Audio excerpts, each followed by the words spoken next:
Great. Well, thanks to everyone who's joining us today. We like to kick off the year with an info briefing tied to the launch of the call for apps to our national cohort program, and we're excited to be doing that today. So if you're here today, hopefully it's because you're interested in applying to the local government leadership program. Our 2023 national cohort will kick off this year. And so couple of guests. So you may know David Abel and I'm Hillary Barnador, but we run the LEED for Cities program at US Green Building Council, and we've been working with local governments on LEED and previously on the STAR community rating system for many, many years, going back to the mid 2000s actually, when STAR got off the ground. And we know you like to hear from us, but really you want to hear from your peers. So Brian and Suzanne have agreed to join us as well to talk about their experiences going through LEED for Cities through our cohort program. Brian's with Johnson County in Kansas and Suzanne's in Reno, and they both certified last year as well. So they have both the experience of from the cohort as well as actually completing certification. So excited to have you both with us today. So our plan is that we'll just give a brief program overview. I'll talk a little bit about LEED for Cities. David will talk specifically about the local government leadership program. Then we'll hear from your peers and then have plenty of time for Q&A. I did open up the chat and the Q&A is open. So if you want to, along the way, put any questions out for us there, we'll try to answer them. And then we can also do it at that period towards the end of the call. So I'm assuming that you found our website and you probably have seen our rating system as well, but I did just want to include a slide that we are working in LEED version 4.1 for cities and communities existing. That's what it looks like, you know, when you see it on the website. When you go to our website, you can get the rating system, the scorecard. We suggest you just download the guide rather than the rating system. It's like the rating system plus a little bit of extra information. So when you go there, that's what you should be downloading. A lot of other tools and resources on our site. I'm happy to talk through those more if there's certain things you're looking for, from case studies, publications, links to case studies with the projects that we've worked with, as well as some specific topic areas as well. We're recruiting for our next national cohort. This will bring, you know, some communities might be recertifying, others are going to be new to LEED for Cities, new to USGBC. You'll be added to our global community of projects that are committed to LEED. So there's more than 120 local governments that are certified at this stage. We'll definitely get close to 150 this year. We have a ton of projects in the queue. Right now we have just a little bit more than 175 registered projects, and these are global cities, global towns, counties, mostly counties in the US, but all around the world that have committed to LEED and LEED for Cities. So I just wanted to talk about a couple of kind of the why local governments are using LEED for Cities, you know, what it's for, what the benefits are.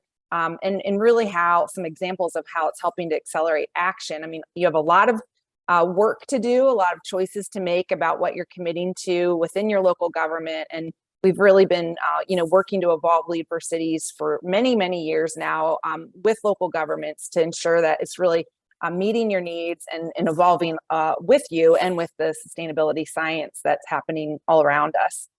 So kind of first and foremost, LEED for Cities is a comprehensive management framework for sustainability. One of the early reasons why STAR was developed all those years ago was that we needed a common framework, a kind of common language. What do we mean by sustainability? How do we measure it? So the scorecard here, this is our framework. That's all the prerequisites, all the credits, the topic areas that, you know, are meaningful to local government that we've through consensus process determined are the most important things to be measuring and managing. So kind of first and foremost is this framework and all the standards and strategies within it that you can use both to pull out and put into local policy, to align with your plans, and so forth. A huge value, I think, in this work is just the process. So like working holistically on the economic, environmental, and social dimensions of sustainability in your community, it really does provide the opportunity to break down silos, empower maybe new champions, find people in other departments and agencies that this work is really speaking to. Maybe people didn't really know that what they were doing was really part of a sustainability mission or initiative. So working through LEED for Cities, it really does enable those conversations cross-department and can help to institutionalize both sustainability and really climate change work as well across all of your departments and agencies. So we also know that the work that you're doing, like sustainability, is a long game, and you know, we're not going to achieve it tomorrow. We're really committing to the long haul. And so one of the big benefits of going through this process is to really have a milestone along the way to celebrate with your stakeholders. And this picture on the left from Orange County, you know, people keep joking about it. They're like, oh my gosh, like, look how happy everybody was. But, you know, and that we like pose like that for this picture, but it really was a big deal in Orange County. They're working so hard, like all of you. And, you know, sometimes it feels like you're, you know, there's just so much work to do and you're never going to get to the end. So really just having these events, these opportunities to just stop and celebrate, see what you've been able to accomplish, how far you've come towards your outcomes and your goals, and then be able to bring all your stakeholders together to be part of that. And then the next day, of course, get back to work. It's really a big opportunity and something that has been very helpful through the process of certification. So when you go through LEED for Cities, you know, what you're going to come out of it with is an evaluation of your strengths, your weaknesses, your gaps. Everybody has strengths, everybody has weaknesses. Even our platinum cities and counties have a lot of room to grow. But what it does do is like gets you that list, right? It identifies the places where you can take the work forward, what you need to prioritize going forward. In this case, this is a photo from Howard County, Maryland, where they brought their U.S. Senator, Ben Cardin, to their celebration event. And like instantly they're talking about how their results are going to feed into opportunities with the Inflation Reduction Act and like direct funding that's going to come from the federal government to their state, to their county, to take the work forward. So it's a great opportunity to kind of have that list of now we know what we need to do. And then you can take it forward, whether it's with philanthropy, whether it's with community foundation locally, or through all the opportunities coming from the federal government. And then, you know, one of the reasons why we have this leadership program is just that the peer-to-peer collaboration opportunities are huge, fosters innovation sharing, builds momentum. So like you'll have the opportunity to work together through this cohort specifically, but you'll also be connected to all the projects that have come through and gone through the certification program, you know, over time, whether it's collaborating on a case study, a webinar, a session at Greenbuild, or just sharing along the way, you know, talking about maybe hurdles that you're having, trying to go after a certain prerequisite or data that you're looking for. You'll have the opportunity to work together through this program in a way that's really special. And we think that it will, you know, create connections that will last for your career, hopefully. And you know, whether you're from a small town, a large city, or a county, you know, you'll meet people that are definitely going through the same things that you're going through, and it'll be a really great opportunity to connect and learn and take the work forward. Okay, I'm going to hand it over to David now to talk about the leadership program more specifically. Great, thank you, Hillary. Hello, everyone. Welcome. My name is David Abel. I'm a senior manager on the LEED for Cities team and help to run the leadership program, and we'll really work closely with all participants throughout the process. So I love this map here. It really shows the kind of breadth and impact we're having across the United States of program participants. We've had close to 80 participants over the past 5 years go through the program. You can see that we really have had a ton of Florida participation. That's why we launched a Florida specific leadership program back in 2022 to really capture that. But we're seeing all types of places go through the certification. We've had places as small as 500 residents go through. They just got their initial review back today, so they're almost certified, and as big as over 2 million people in Houston.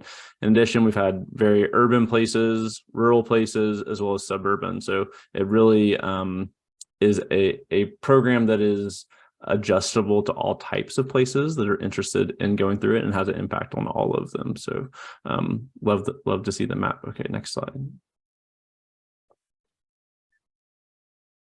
Yeah, and so while certification is definitely the end goal here, we really want to see everyone reach that milestone. The leadership program gives you an opportunity to be a part of a cohort with your peers and really learn from one another, learn from what programs other places are doing. Maybe multiple cities will be going through climate action plans, or maybe places are very brand new to this and looking for ways to increase their staff and engage others. We see a lot of opportunity for you to network with your peers and learn from one another throughout the way. We have opportunities that we'll dig into later through monthly cohort calls and collaboration circles to go into a bit more depth with those collaborations, as well as we invite outside speakers in to kind of share with you as well. Next slide. So specifically looking at some of these program benefits, we'll just run down the list quickly. You'll have a dedicated USGBC staff liaison that will help design your education along the way and be your go-to resource for any questions that come up, as far as technical questions, project management questions, submission, and kind of reviewing your application as well. We'll kick off the year with a multi-day virtual training to get you oriented to the cohort and the program, which will be followed up with specific kind of more in the weeds training around the different credits and prerequisites. We have regular networking, as I mentioned. We have monthly calls in addition to other opportunities. And as a part of those monthly calls, we often invite from some of our friends and partners to come provide education, like the National League of Cities, the World Resources Institute, others that have programs and resources that we know will help to advance your work. At certification, we'll help you with the PR, and Hillary kind of showed some of the images of those certification events. We love to get out there and help celebrate that certification along with you. Plenty of how-to guides, and of course, as a part of the U.S. Green Building Council, if you're interested in getting into development of green building policies, updating an existing policy, learning how to start to track municipal building performance on different platforms that we have, those are all things that we can make happen within the broader organization. So the last item is kind of what the grant support of the program covers: a 1-year silver level membership for your city or county, which is valued at $1,500. Registration for LEED for Cities, which is a $2,500 value, is covered by the grant, and then the certification fee, which is $8,000, is covered by the grant. So about a $12,000 in fees are covered through as a part of the grant program. Next slide. So looking at the program timeline, right now we're in that call for applications. I'm very happy you all are here today. Please reach out to us if you have more questions about that application, or if you want us to connect you with others in your state or peer communities that have gone through the program. They're always happy to share. The deadline's the 24th of February. We'll review the applications and make announcements mid-March. And really kick off in April with registration and things like that. And then the virtual training comes in May. The program year, as far as kind of a formal programming and connection goes, is for 12 months. So ends the end of March 2024. So the journey, great slide to illustrate the roller coaster of a ride of ups and downs along the way of going through the certification process. We have several tools that really help with this, like our crosswalk tool that will outline, the steps, the getting started, forming your team, doing the crosswalking exercise to identify what credits you're going to go for, connecting with others within the city or county, as well as outside organizations that are going to help you with the certification. So there's many milestones along the way that this is really illustrating, and it doesn't end. We really like to see you after you get certified, come back to webinars that we invite you to, like Brian and Suzanne are here today, and also dig into the results and start to implement some of the credits that you didn't achieve and that have been identified as gaps to help make continuous progress. Next slide. The orientation and training. So I mentioned earlier that there is a virtual orientation, which will likely be in May. We usually do 2 half days. And this is an opportunity for us to introduce you to each other in the cohort, to dig into the rating system, to meet others at USGBC that will help support you along the way, get familiar with the tools, the platforms, the things that we are going to use, and then begin to familiarize yourself with the credits and prerequisites. We will not go super deep into those at this initial training, but we'll utilize what we're calling collaboration circles, where we'll break you into groups of 2 or 3 cities and hold separate calls to really go into the weeds line by line of which credit and prerequisite the requirements for that are, to help you understand what the reporting requirements are. But the orientation is really a good chance to set goals and get ready for the year. Next slide. People often ask us, how long does this take? What's the timeline? And while it does vary, we're seeing on average it's taking 9 to 12 months to get to that submission point. The 2022 cohort is wrapping up at the end of March, and coming back from the New Year break, I've had a handful of emails let me know that places are ready to submit. So we're seeing a flurry of submissions kind of come in over the next few weeks, which is great to see. But I will note, that some places like Suzanne and Reno get submitted within 3 to 4 months. That really we're ready to hit the ground running, had already done the groundwork, and we're ready to submit and move on to help support other work. Other places do take longer than 12 months, and that's why, going back to that orientation training, we want to set your goals and have you really think deeply about, when is it important to be certified by? How does this align with other planning efforts? How does this align with other initiatives you have going on? And knowing from the outset that this is going to take 6 months or it's going to take 18 months is important to help manage expectations along the way.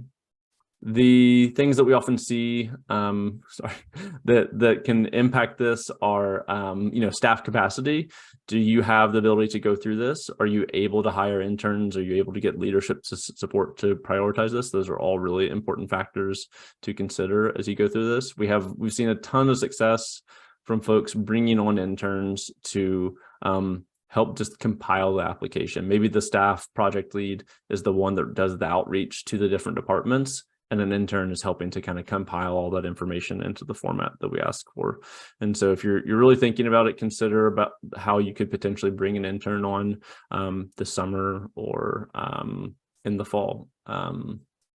Data availability is always a big one. How big your jurisdiction is, it always just varies, and how, if you're trying to uncover every stone and go after every single credit, or just do a baseline assessment. Yeah, it does vary. So, all right, next slide. Preparing your application. One thing that we really want people to dig into first is there are prerequisites as the part of the rating system. So look at the prerequisites, ensure that you have access to things like a community-wide greenhouse gas inventory, good data related to water consumption, solid waste, things like that. Everyone that's gone through the process has been able to get that data, so we don't anticipate that being an issue, but it's important to know from the outset that, okay, we need a community-wide gas inventory, greenhouse gas inventory. We have one from 10 years ago. We're going to need to update it as a part of this process. So make sure you have good data sources, and we like to see that they're from the past 5 years. Crosswalk tool, which is linked on the LEED for Cities website, and we can share, is a good place to look, that familiarize yourself with how to get set up and get started. Leadership support, we really want to make sure that you have the support of your jurisdiction, the mayor, manager, whoever it may be, that to help you go along the process. And then we always like to see letters of support from any partners that might help you along the way. Is beneficial.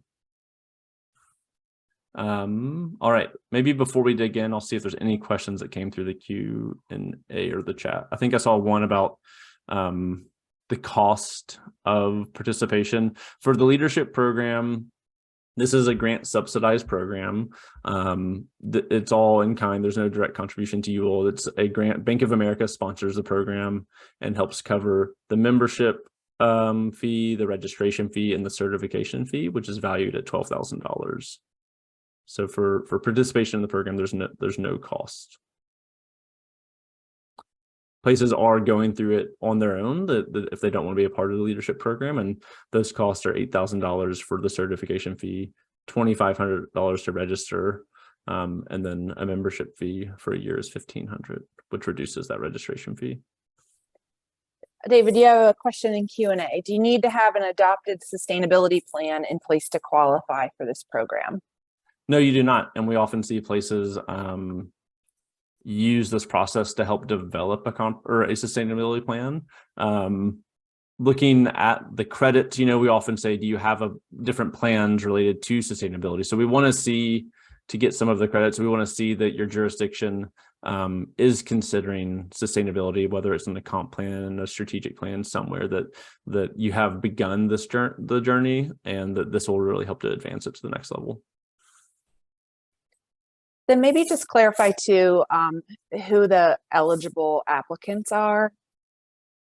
Yeah, good point. So this is for U.S. cities, towns, and counties. So you need to be a local government jurisdiction to go through the process.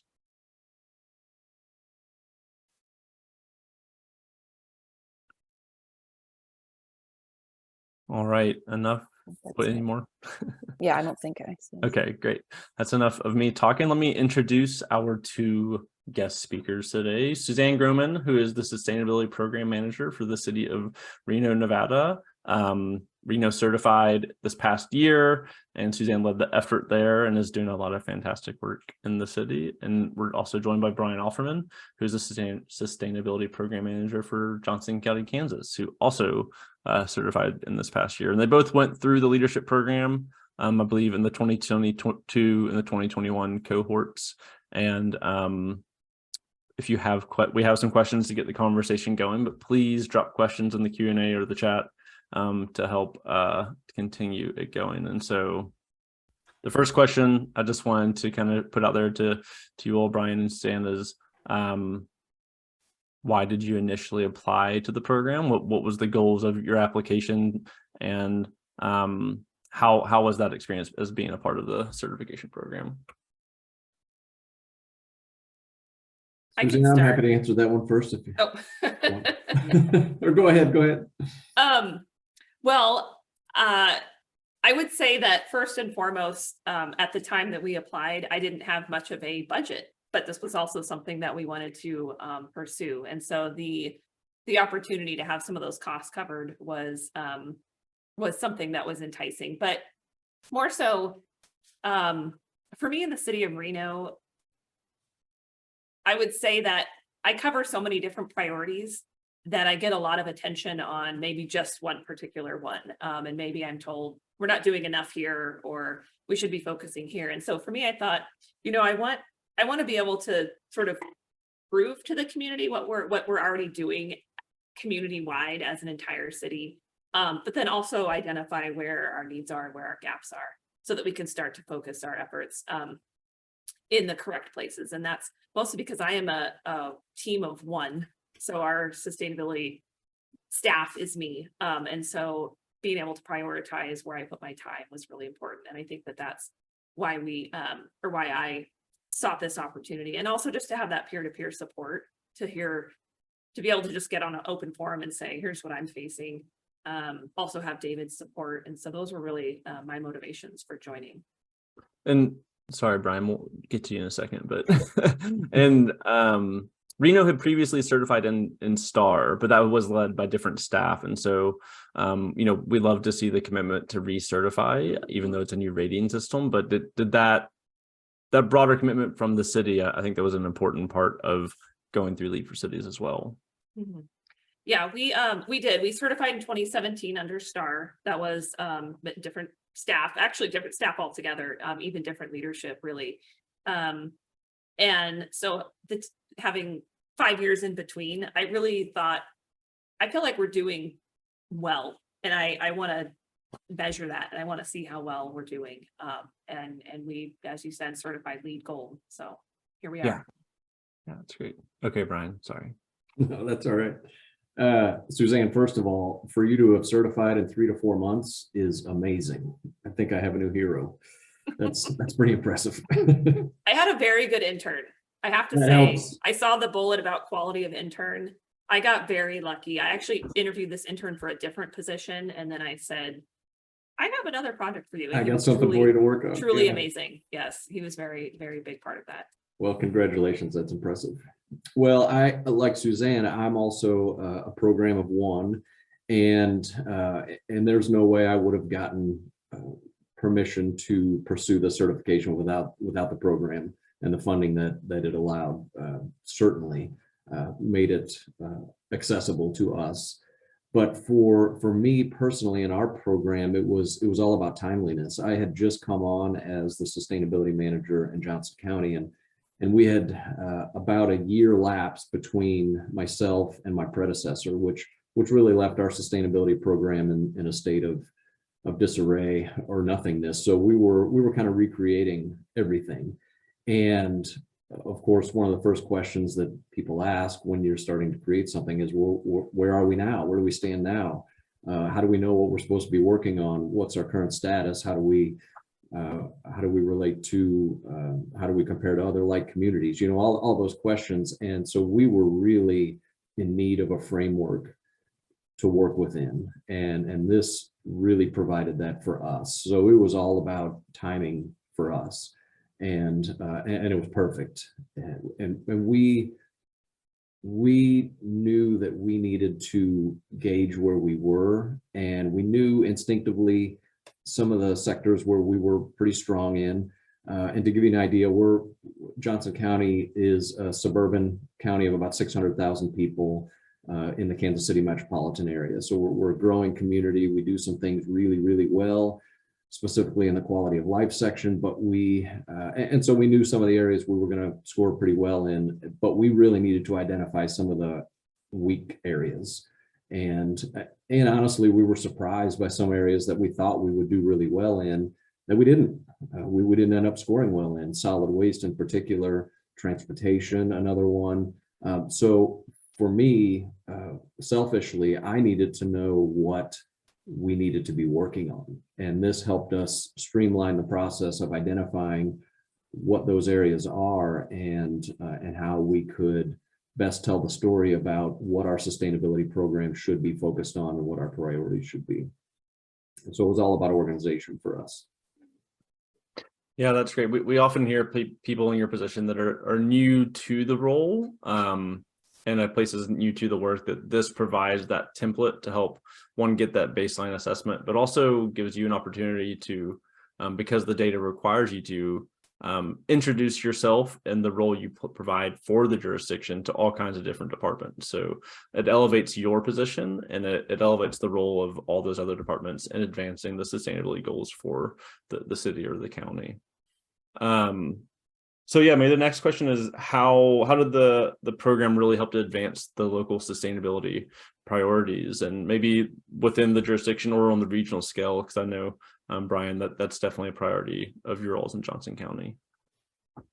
Yeah, and to your previous comment about introducing myself to different aspects of not only our local government but also our community aspects, it was critical. And I'll also add that this added layers on top of what is typically sustainability is typically starts and stops at environmental sustainability. That's people's breadth of understanding of sustainability is just environmental, and this provided me a discussion point for introducing things like the quality of life, like high school graduation rates, housing affordability, you know, all these other aspects of sustainability that we don't have the door open to be able to discuss these. And so we don't bring in even departments like aging and human services, or, you know, some of these other departments that don't see the intersection of their work with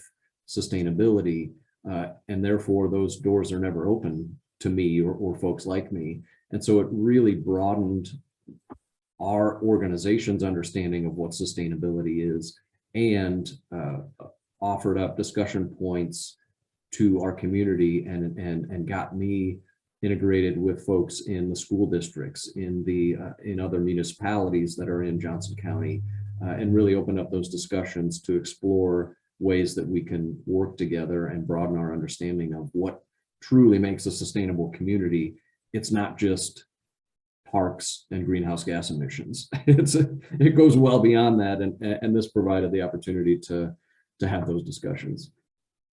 Yeah, we definitely hear the quality of life section gives people language and a vocabulary to help advance a lot of that work that the places are wanting to do, but they're how do we measure that, or how do we really dig into it, and helps to get the conversation started. Yeah. Sorry, Suzanne, I think you're about to speak. No, it's okay. I was just gonna say ditto to everything Brian said. The leadership program piece, I think sometimes you want to know that you're not on an island. And so just having that ability to hop on there and say, oh, I'm struggling to maybe convey this message or whatever, and somebody else says, yeah, we've had the same thing, here's what we did, or whatever. So I think the leadership program to advance sustainability priorities, again, just kind of goes back to that peer-to-peer relationship. But to what Brian said was funny is one of the things this did is it helped bring us together when we announced kind of the LEED certification. It gave people something to be excited about. But I actually got interviewed for one of our local news stations, and I saw this email chain going back and forth between our media person and the news person. She said, oh, we want to get some footage, some B-roll of what we can play during our spot. And our media relations person said, oh, get our EVs and some solar. And I jumped in and I said, no, I mean, that's good. But get a picture of the river, get a picture of somebody walking through the park, get a picture of, and they said, oh, and so that was one of the biggest questions that news reporter had throughout our interview, was like clarifying, it's not just solar, it's not just, no, sustainability is not just solar. And so just the whole experience, I think, also gave me that ability to get it out in the community, that's all of these pieces. And being able to tie that into one, like, quick, she wanted it in like one sentence of like what the whole thing was. And it took a while to get there, but I think it makes people realize that it is all of those pieces. Yeah, it has to be people-centered, and they have to be a part of it, and it is much broader, and this does help to broaden that conversation. So maybe we can talk a little bit about how you're using your certification. Are you looking to help integrate any of the metrics into plans or things along those lines? I know we often hear that from folks of this adds to a climate action plan or sustainability plan, or engage other jurisdictions nearby to keep advancing the work. I can jump in just because it's fresh in my mind, because we actually just had a conversation late yesterday. Our building safety team, or our community, what are they called now? Development services. They have a new title. They are going to start a program that looks at buildings in the community and health of residents in those buildings, and making sure that there's all these pieces to keep buildings like safe and keep the residents healthy. They're actually kind of standing up a new program.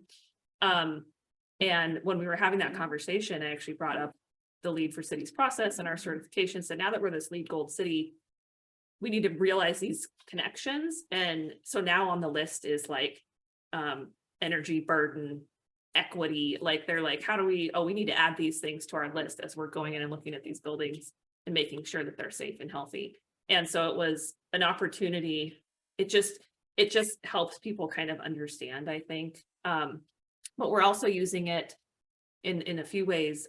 We are updating our Title 18 code, our land use development code. And we took our certification, looked at some of our gaps, and we're adding alternatives to our code, as opposed to trying to pass new things for now. But where can we add an alternative to maybe something that's already in place and that's already approved, and that folks already understand that they have to do a new development, and given have an alternative pathway. And so we're using this to identify those alternative pathways. And then kind of our next step is maybe something new that goes in our code, but we are actually referring back to that to look at where maybe we have some of these deficiencies. Yeah, that's great. Yeah, you mentioned earlier, David, about how some communities use this to develop their own sustainability plans in the absence of any formal plan. And that's exactly what we're using this for. We've never had a countywide sustainability plan. We've never had really formalized priorities and targets for our sustainability program. And this is exactly what we're using this for. And it's sprinkled in throughout our targets and priorities that are going through the approval process right now through our leadership.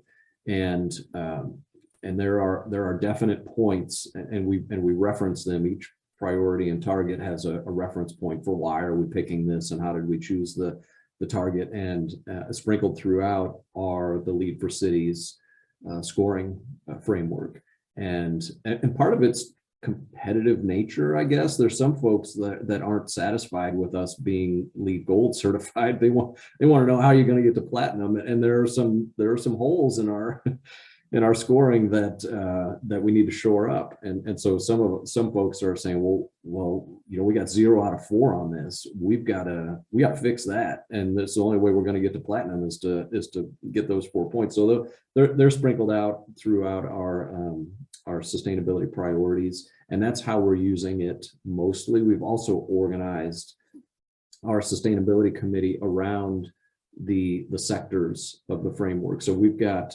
4 subcommittees of our sustainability group: one for natural systems, ecology and water, another for solid waste management, another for energy and GHG emissions, and another for quality of life and transportation. And so we just loosely based on the framework, and that's how we're organizing our work, based on expertise and both internal and external access to expertise. And so that's how we're making it make sense. And that's how we're getting work done. And that's how we're organizing the work that we need to do, and being able to track progress. And in the future, when we want to recertify, we're not reinventing all this. We're structured for this. Yeah. And it makes sense to everybody. Good. Just want to make sure everyone's seeing the Q&A. I think some questions have come in over there, and Hillary is been typing most of those answers up to kind of get those covered. But one just came in. I know you're typing an answer to it, Hillary, but I wouldn't mind to hear Brian or Suzanne's perspective as well. But so how do we differentiate ourselves, or how do we work with the Urban Sustainability Directors Network? And we definitely don't want to. We do collaborate. We kind of keep in touch with them to know what the priorities are. We don't look at ourselves as a way to replace that networking that occurs there.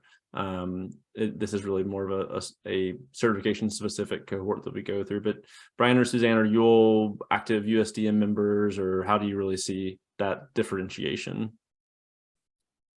So we are active USDN. We actually have one of their innovation grants this year. I mean, I think they are different. I think you kind of look at support from one versus another. Like, I don't actually tend to, I don't know, combine the efforts. I think I do hold them different and just pay attention to both and seek the opportunities where they are and make sure that they fit. We do have a strategic plan. We do have an adopted sustainability plan. And so I'm kind of always looking at things through that lens. And some offer what others don't, vice versa. Yeah, that's helpful. David, if you want me to just add, I mean, Sure. For folks to be aware, when LEED for Cities with STAR and USDN, they were really born around the same time, with the same philanthropic partners, and the stakeholders that really grew and built USDN were the early stakeholders of STAR. USDN wasn't a formal founding member or founding partner of STAR. That was ICLEI, the League of Cities, the National Association of Counties, USGBC, and the Center for American Progress. But they were all doing it because of sustainability directors in the US that were calling for that common framework, at the time, national standards and strategies that everyone could work towards. So we're like not reinventing the wheel. I was a sustainability director for a county in Maryland back then. And, you know, we were all standing up offices and like starting from scratch all over the place. So STAR was really born from that time when we just needed, you know, a direction. And so it was a consensus built process that was all built by and for local government. For years, we had, you know, CERDNA, Kresge, Summit, like these early funders that supported the overall effort of both. And then, you know, obviously USDN really became the network for the sustainability directors. And we were the roadmap, the framework, as Daryl Young at Summit Foundation would call it, the Bible for the sustainability practice. So that's kind of some early differentiators of how we were how it all began. Yeah. We became LEED for Cities in 2017 officially. So that's when the merger happened. We were always offhandedly saying, oh, you know, STAR, it's like the LEED for Cities. and then we just moved to that space later down the road. And Brian, coming from a county, I know counties are not cities, and it's always been hard to figure out like the proper naming. In the end, our colleague Botzel really works at the the communities level. Now we really are trying to say like LEED for Cities is really LEED for Cities and other local governments, cities, towns, and counties. And we're working at the jurisdictional boundary. So we're really looking at sustainability performance across your entire community to that boundary. So it's not just your municipal operations or your county operations that we're measuring. We're really looking holistically at what's going on across the entire community. And then within your boundary, LEED for communities projects, LEED for buildings projects, all these other types of projects can occur. But we're working all the way out to that jurisdictional boundary for any of you that are contemplating a project. Some of you on the call are not representing a local government, but maybe a regional council or consulting group. So just to clarify. Good question just came in the chat, which is always helpful to see if you're a county. So how does Johnson County define its scope of work within LEED for Cities related to individual city goals and performance within the county? Well, we established pretty early that our boundary was going to be the county, the entirety of the county as a whole. So the geographical boundaries and everything contained within it. That is a little bit contrary to what our jurisdictional area is. As Johnson County government, we're unincorporated Johnson County. That's our jurisdiction. But we have a lot of overlap with the cities, and we have 19 municipalities within Johnson County. We didn't attempt to really drill down to the city level of what we were doing and get into different initiatives, plans, and efforts of individual cities, but collectively, they absolutely played into how we viewed and how we gauged our county as a whole. And I will say, to your point, Hillary, that it may not be designed specifically for counties, and I don't know how many other county folks are on this call, but there were some areas where being a county really was to our advantage in this framework. And then there were other areas where being a large county geographically wasn't to our advantage in the scoring to it. But all in all, for us to be able to talk about and to gauge and to track everything within the geographical boundaries of Johnson County and everything that it contained really made it easier to talk about who we are as a community and not drill it down to different boundary specifics. That can be very limiting when you're talking about a county scale. It's fragmented, and if you want to lean on that fragmentation, you absolutely can. But if you want to break down some of those fragments, which is what we decided to do, there's a way to do that. Yeah. I'll add to that, and just the opposite, if you're a city, and like you said, in the case of a county, and sometimes it's actually easier. As a city, a lot of information is at the county level or even a broader, more regional level than that. And you have to break it down to sort of your city in this broader region. And so it goes both ways as far as how you define those credits and your jurisdictional boundary. Yeah, county hit platinum last year too, so that was kind of a big deal in version 4.1. That was Howard County in Maryland, but we've seen just more counties in general register and get started recently. I don't have the list in front of me, but I know for years I felt like there were some Maryland counties and Florida counties, you know, but now like Kansas, Illinois, oh my gosh, I guess Kentucky counts because Louisville city and county, right? Yep. Merged government. California, yeah, there's counties all over the place, North Carolina, New York. So it's been interesting to see. In fact, I have a call with NACO today to talk about their summer conference. So they're like, okay, you have a lot of counties getting certified. We need to talk. So. Yeah, there's always unique data challenges for everyone, and so that's what the liaison's there to help with and go through all those issues. I have a couple more questions, but if there's any you have, drop them in the chat. I think my last question was really, what were your biggest challenges that you had to go overcome to get certified, and any advice to those looking to apply to be a part of the leadership program? Well, our biggest challenge was we joined the 2020 cohort right as COVID hit. Yeah, that's right. and we had to cancel our cohort trip to DC. We, myself being stationed in the Department of Health and Environment, got pretty quickly yanked from this project, and so we had a hard time keeping on our timeline, which ultimately we didn't. It took us much longer than it should have, but so that was the biggest challenge. I will say, in contrast to Suzanne, I did not have an intern working on this, so I was the primary project manager. I struggled with the workload a little bit, and that's my own fault, not the fault of the program. It's my tendency not to ask for help. And so anybody who pursues this, my recommendation is round up as much help as you can, as early as you can, and put it into other people's laps as quickly as you can, because there are experts in areas that are required in this, that you as potentially as a sustainability manager or whatever role you have, don't have expertise in. And that is my biggest piece of advice: is dole out the work, part it out, and just be project manager and not try to do it all yourself. If I had done that, we probably could have hit our original timeline, but I got pulled a million different directions and we didn't hit it.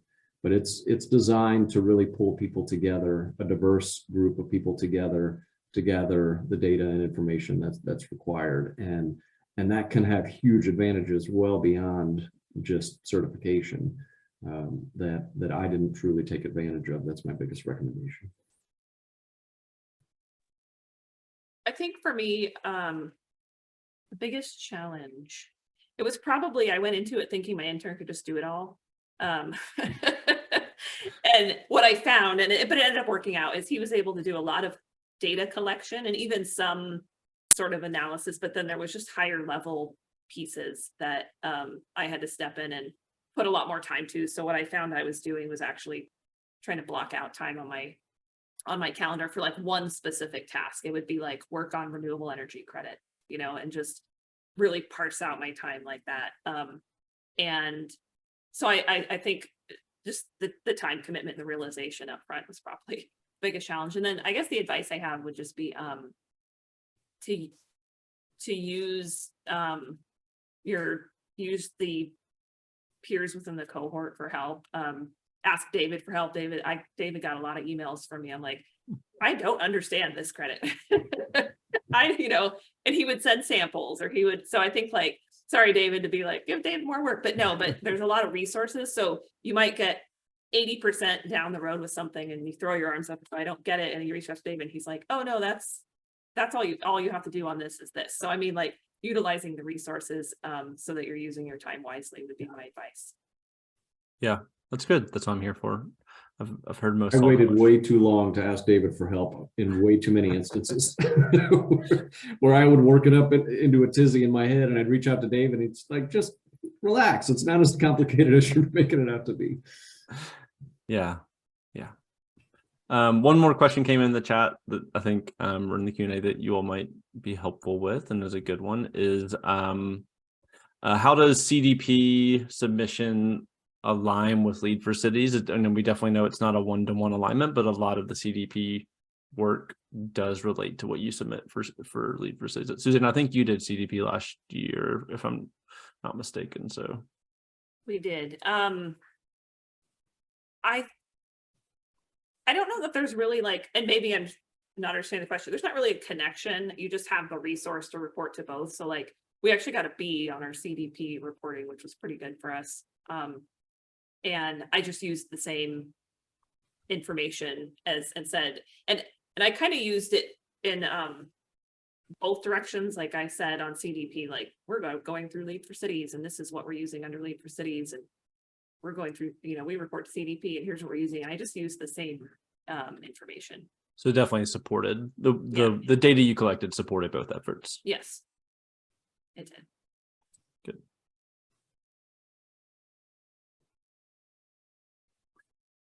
Not seeing any more questions coming in the chat or anything. So really appreciate you all, Suzanne and Brian, for coming today. It's great to have past participants be a part of the discussion and provide information. I think the perspectives are very valuable. Thanks to everyone else for coming today, asking questions and learning a little bit more. As you heard from Brian and Suzanne, please reach out to us if you have questions, even about the application. We're here to help, and happy to answer any more questions. We recorded this, we'll share the recording, and have other resources we can get out there as well. So thank you all for coming today. Really appreciate it. Thank you. Have a good day. Thanks. Thank you. I put my email in the comments if anybody needs to reach out. Thank you, Brian. Sure. Yeah.